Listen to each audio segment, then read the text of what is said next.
This is London. His Majesty King George VI.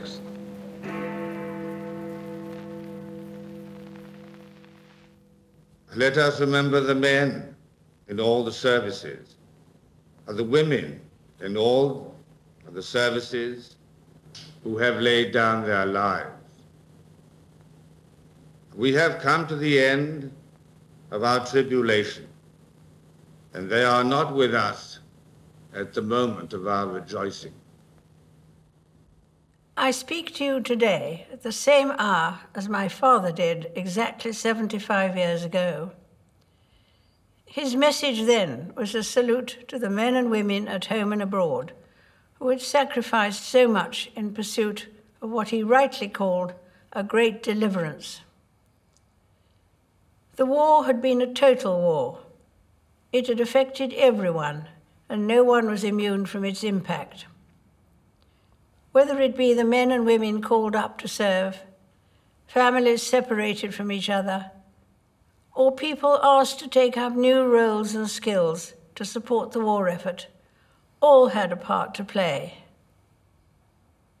At the start, the outlook seemed bleak, the end distant, the outcome uncertain. But we kept faith that the cause was right. And this belief, as my father noted in his broadcast, carried us through. Never give up, never despair. That was the message of VE Day. I vividly remember the jubilant scenes my sister and I witnessed with our parents and Winston Churchill from the balcony of Buckingham Palace. The sense of joy in the crowds who gathered outside and across the country was profound. Though while we celebrated the victory in Europe, we knew there would be further sacrifice. It was not until August that fighting in the Far East ceased and the war finally ended.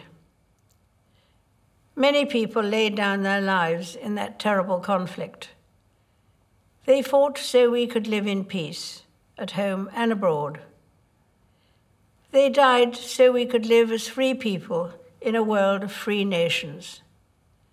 They risked all so our families and neighborhoods could be safe. We should and will remember them. As I now reflect on my father's words and the joyous celebrations which some of us experienced firsthand, I am thankful for the strength and courage that the United Kingdom, the Commonwealth, and all our allies displayed.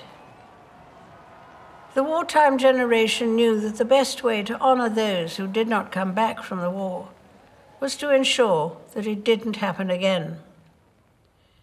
The greatest tribute to their sacrifice is that countries who were once sworn enemies are now friends, working side by side for the peace, health, and prosperity of us all.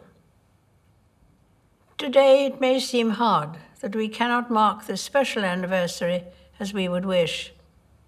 Instead, we remember from our homes and our doorsteps. But our streets are not empty. They are filled with the love and the care that we have for each other. And when I look at our country today and see what we are willing to do to protect and support one another, I say with pride that we are still a nation those brave soldiers, sailors, and airmen would recognize and admire. I send my warmest good wishes to you all.